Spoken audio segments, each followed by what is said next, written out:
Hi guys, my name is Crystal. Welcome to my YouTube channel. Welcome old subscribers, welcome new. If you like my videos, please press that like button and please do subscribe. It's extremely hot today. I'm sweating buckets and I feel really hot. Alexa, good morning. Good morning. So I've gone out a bit later to take Max out for a walk. I felt tired, I felt dizzy, I felt disorientated. I take medication for pain, so I have to take it really easy outside. It's easy for someone to take advantage of me because a lot of the time I'm just concentrating in trying not to fall over, to be honest, because the medication I'm on makes me feel dizzy, tired.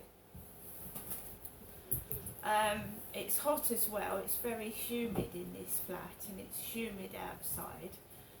So the cleaners, the reason that dog was barking was because I've got a lady with a black dog next door to me and the cleaners were banging around the doorstep and it started her dog barking.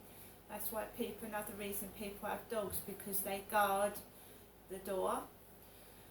So I went out, I threw some rubbish in the bin, took Max straight onto the field, and there was a couple coming off, an older couple coming off the field. I waited for them to come off, I walked onto the field, loads of builders everywhere. I'm not going into the co-op. Excuse me, let me sneeze. I'm not going into the co-op today. I've got plenty of juice. I've got apple juice, orange juice, pineapple juice, cold milk drinks. For lunch, I've got baked potatoes. I've got corned beef. I can make sandwiches with piccalilli. I've got food. I've got drink. There's nothing wrong. I'm quite contented if I'm left alone. And I don't lose my temper now. I count to 10 and I don't get cross with people. It's not their fault that I've got some kind of weird stalker. It's not other people's fault. So I try and put things into perspective, and then when I get cross I stand still, I take a step back, and then I look at the situation and I think, well, that's not worth getting cross over. It's hot, it's very stifling for everybody. The poor builders have got jobs to do in their high-vis gear and they're probably sweating buckets, they're tired. Other people are tired, they're hot. So there's no need to get angry and cross for no reason. So I walk around the field, I listen to music to try and keep my mind off everyday things that annoy you. There was a couple walking behind me, another older couple, and as I came off there was a few builders walking down the road, just a normal everyday day. I came back, Max barked at somebody, I apologised. I don't like my dog barking at someone, he was on the lead. And he barked because he protects me, that's all he's doing, but I did apologise. I'm not rude, I'm not aggressive, and I'm not a nasty person. I walked down the back of the flats and I've walked into my flat, and as I was walking into my flat, my mother Jennifer rang. So that's the second time my mother's rung this morning. I've had about 5 phone calls and the phone hurts my face. The phone hurts my face and jaw. So I have had about 5 phone calls this morning. You have 1 new message and 1 saved message. First new message. Received today at 11:06 a.m.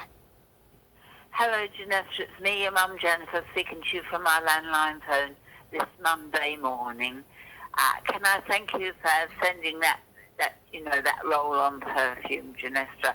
Thank you very much indeed.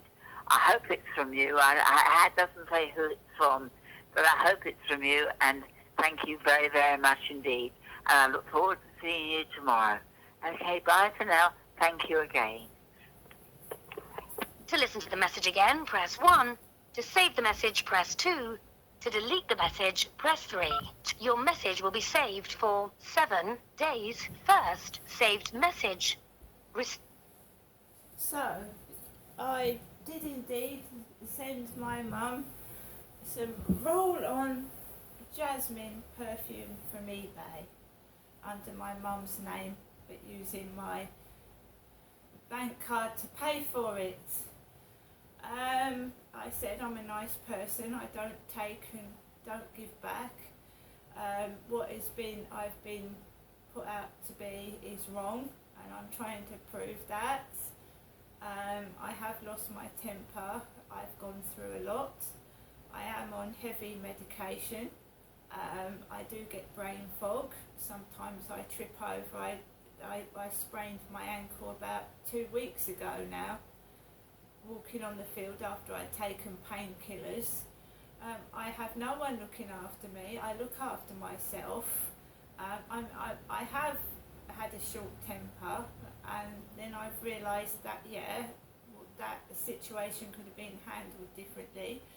So I'm trying to look at things in a positive manner. When I get cross, I'm trying to control it and to say to myself, well, there's no need to get angry. There's another way around this. And I'm just being normal. I have been tested to the limits, especially the other day when I was woken up at 7:20. I was woken up at 3 o'clock another morning. I'm not going to lose my temper. I'm just being quite blatantly honest. The way I've been treated as a child and growing up, I'm not going to take it out on other people. It's not other people's fault. But, I don't want it happening to somebody else. I want people to look at it and say, right,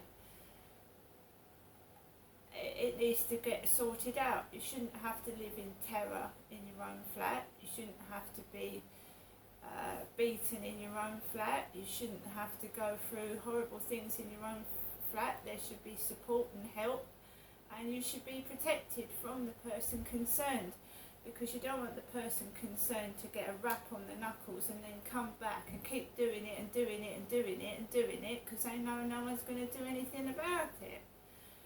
No woman or man should feel afraid of someone in their own home. And you should feel safe enough to contact somebody so that it can be stopped without your life being put in danger.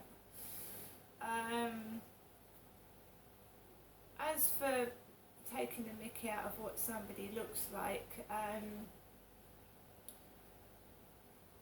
when I was born, I didn't have crooked teeth, I didn't have a broken nose. I was punched by my father when I was about 9 years old, and he broke my nose. I wasn't taken to hospital. I was a child, blood poured all over the place, and no one took me to hospital. My mum and dad didn't take me to hospital. It was hush-hush, and I was left with a broken nose. Okay, as for my teeth, I think my parents were neglectful. I think they had bad hygiene, and obviously my mum was mentally ill and not able to look after me properly, and my father was a very aggressive, violent man, and he didn't brush his teeth, he didn't take care of his appearance, and he wouldn't put any old tatty clothes on. And you do learn from your parents. When a child is little, they watch their parents, they learn from their parents. I have bad role models, and therefore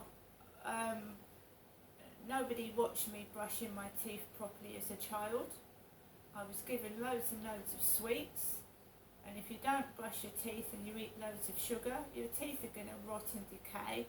That's what happened to mine.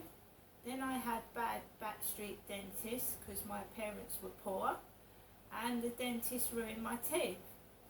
As for my front tooth being twisted, when I was about 9 again, and I was walking to school by myself, I slipped on the ice in Sydenham, this was in London, and I fell on my face.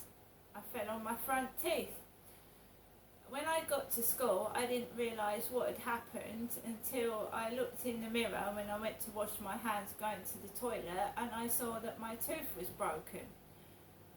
And then I had to have a piece of like, was it porcelain or something, added on to the corner of my tooth because it was twisted and broken after I fell on the ice. That was an accident. My nose was broken by my father, and there you are. And as you get older, you age, and unless a woman invests large amounts of money in plastic surgery and getting a nose job, a chin lift or whatever, and the wrinkles lasered off, you're just going to grow into a mature older woman, and that's what's happening to me. I don't worry what I look like. I've been on this planet for 54 years. My experience of it has been horrendous. The country that I live in has betrayed me, I believe, and I just have to get on with it.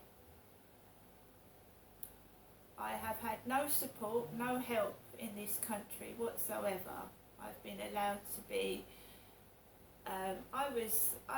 Somebody wandered off with me with a kid. I was abducted, but luckily my mum came and found me. I was abducted and taken off from the school gates to a park. I've gone through a tremendous amount of things, and I stand upright, and I didn't talk when I was younger. I didn't, because my father had threatened to murder me. So when my dad passed away, I now can talk about things that he did and what happened without the thought of him coming to murder me. Okay? But you don't just get over the things that I've been through just like that. You can't expect somebody to just get over that. I will never forget what he did. I will never ever get over what he did.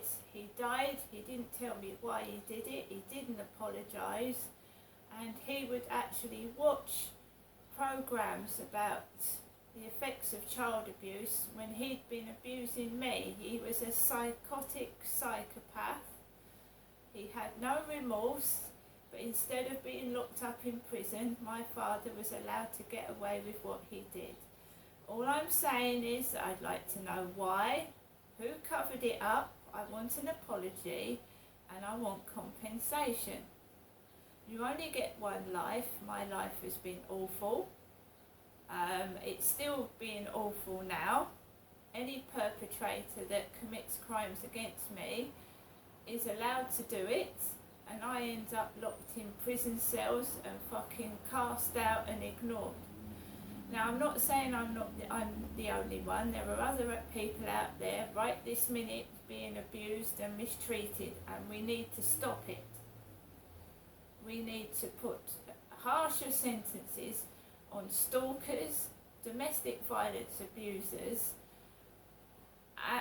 because if we don't, then this world is going to get worse. There are more people being born, we're overpopulated, people are being overlooked and forgotten about. I'm not talking just about myself. There's other people gone through what I've been through and have just been shoved under the carpet. And the perpetrator is like the BBC, a big famous celebrity. Right? This has got to stop. And the BBC as well need to vet who they're putting on the television. These people are having access to children. Right? Now, it's happened more than once on the BBC. They should be investigated, and if they can't employ people that are, well, what do you call normal, then they should come off the air. We are paying a TV licence, because that's why we pay a TV licence, to watch BBC programmes. And we are are watching abusers. They should be taken off air. And who's ever in charge of the BBC should get the sack and someone else should take over. That's my opinion. This world at the moment in time is an unsafe, unsavoury, nasty place to live in and dangerous. And who is ruling this country? King Charles and Queen Camilla. I have never known such a disgusting, disgraceful things that have been allowed to happen since, and it's going on still, and it needs stopping and investigating into who's in charge of all this. Letting all this abuse getting covered under the carpet, it needs to be investigated. Because I'm telling you now, more's going to come out. There's more than one of them responsible.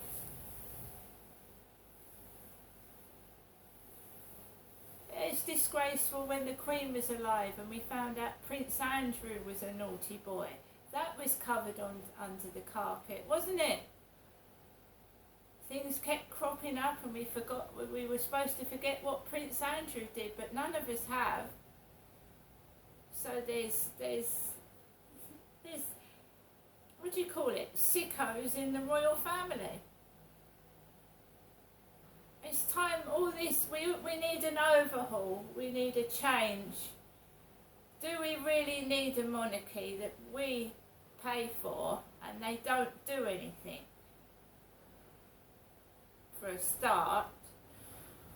And why am I paying a TV licence and then every so often the BBC has got a perpetrator, a pervert, presenter or whatnot? Haven't we learnt from Jimmy Savile? And how many more of them are the BBC hiding? I'm going to go now, I'm going to have a cup of coffee, right? I'm just an ordinary person, but this country is disgraceful. See you later.